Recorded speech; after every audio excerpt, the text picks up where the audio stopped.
Welcome back, everybody. We continue our discussion with Prophet Shepherd Bushiri, the leader of the Enlightened Christian Church gathering on the Hawks confirmed investigation that he transports an estimated 15 million rand out of South Africa to his country of Malawi in his private jet. But first, before we continue with that discussion, let's take a look at some of the tweets that have been coming through from our viewers watching this interview right now.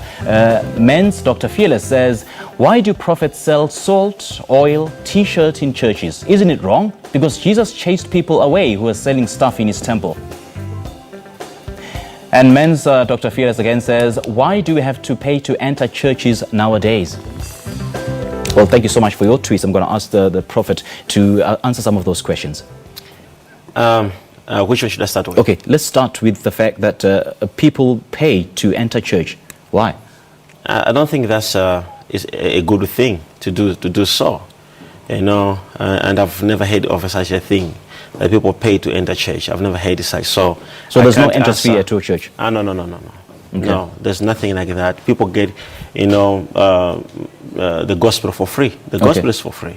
And what about the sale of these so-called prophetic healing products, such as olive oil, such as holy water? You know, I normally say, you know, I answer that question sometimes in a way that, you know, you actually, as a journalist, may not understand it, but this is true to say, I think it's only black preachers who have got a problem to sell their products.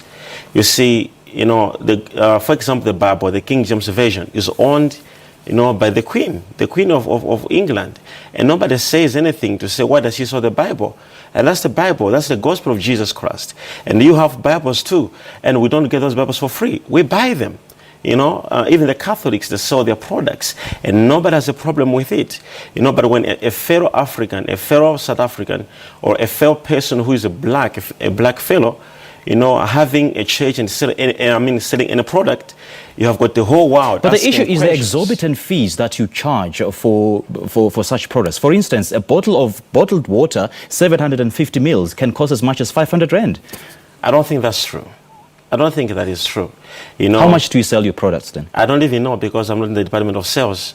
There's a special department for sales. But as a leader, you should know what the ongoings of your church. I am so much busy, man. I have got a huge ministry.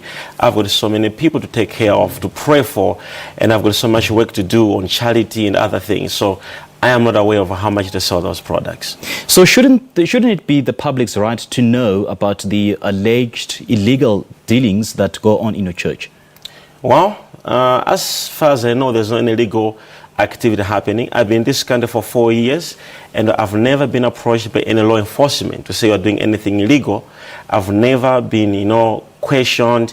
I've never been asked any question or approached or served any document or any warrant to say you're doing any illegal document. So, I mean, activity. Since I was born, since I came in South Africa, I have never had issues with the police or anything else. So, I would say officially, we have nothing. You know, I'm a law-abiding church leader as well as a businessman, and I'm so much willing to cooperate with the police or anyone else.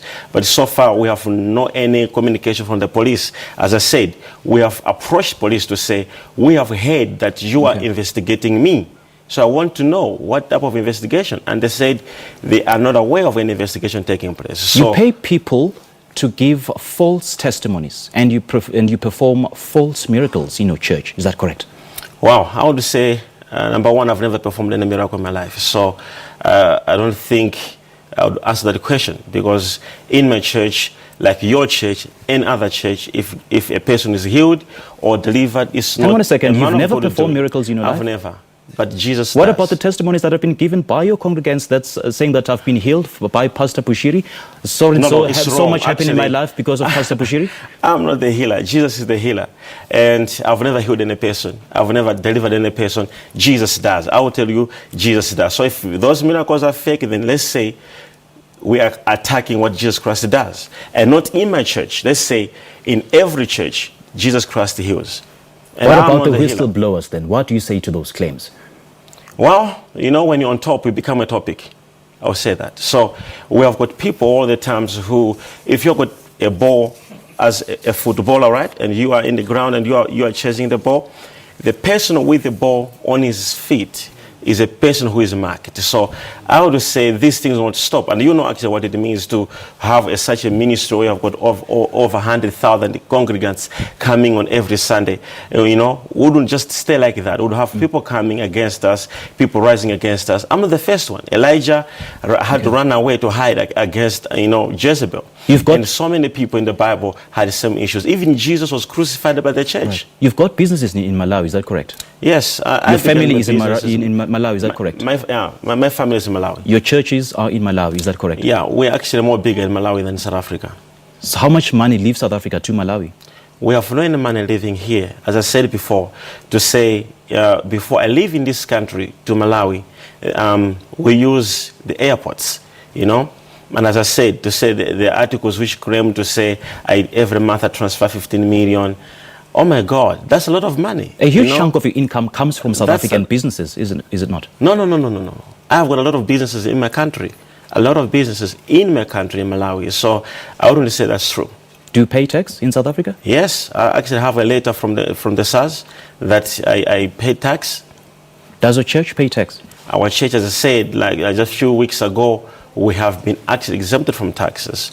I think some 2 weeks ago, yeah.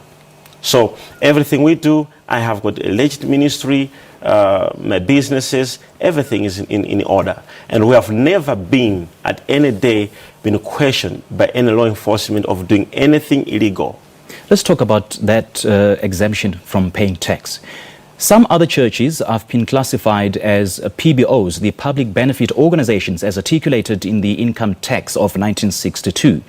But because your church has a separate wing of sales, selling products, the so-called faith healing products, so this then exempts you, or does not exempt your church from becoming a PBO? I think that's a good question to ask me. The church is different. The sales department is also a different department. And I understand the sales department also pay tax on their own. It's completely different with the church. The church organization in my ministry is completely different. It has a board that manages everything else. I'm a leader of so many branches, so many places, So I am not interested in being busy on finances. Well, I guess I should rephrase my question. So I would say the fact that you have a business wing within your church then does not make your church exempt from paying tax. Pay taxes. It has got I think, a separate account, and they do things separately. Do you have records to show? Yeah, I think the department can show that. Are you sure? Yes, please. Okay. Yeah. You bought your daughter a R1 million car. Yet there are thousands of impoverished members of your church in South Africa. There are thousands of impoverished members of a church in Malawi. How do you justify that? There's no justification in buying something for your child. I don't even think you can justify why you bought your child a toy or anything else. Fair enough. Yeah. Fair enough. So but I'm talking about the financial state of many of your congregants in South Africa. They're impoverished. They take loans to pay 5,000 rand to consult with you. They pay loans to come to your church. Some of them are even impoverished. You are right. But you are spending their money to buy R1 million. No. Not their money. You actually asked me a good question. You said, as a businessman. So I love you for that, because you know me as also a businessman, apart from a man of God. You see, a biggest mistake we have today is, and this is a very big misconception which we have with men of God. As a man of God, I'm not just a man of God even in my house. In my house, I'm a father of kids. I'm a husband to somebody. Okay. So I'm a human being with a responsibility. I have got a responsibility to take care of. Briefly, I'm afraid we don't have much time, so, but then under what circumstances do you request money from your church members? Your pardon again? Under what circumstances do you request your church members to pay money? I don't get your question rightly. Under what circumstances do you demand or request offering or tithes from your members of the congregation? What circumstances? What does it mean? What's the meaning of that question? Do you require your members of the congregation to pay tithes or to pay offering? Of course. And if so, under what circumstances? I think it's a good question you've asked me. As I said, my church is so open. If any person wants to come and audit our finances, you'll be so shocked that I sponsor the ministry instead of the ministry sponsoring me. As I said before, that our books are open. Anytime you're actually welcome to come to my church and find out yourself. We'll give you all the books and we will show you how our finances move, and everything is perfect in order. So the church has got its own wing, how it manages finances and everything else. Prophet Shepherd Bushiri, thank you so much for your time. We appreciate it. No, thank you so much. All right. Thank you. Many thanks to Prophet Shepherd Bushiri, the leader of the Enlightened Christian Gathering Church. It is 8 o'clock, time for the news.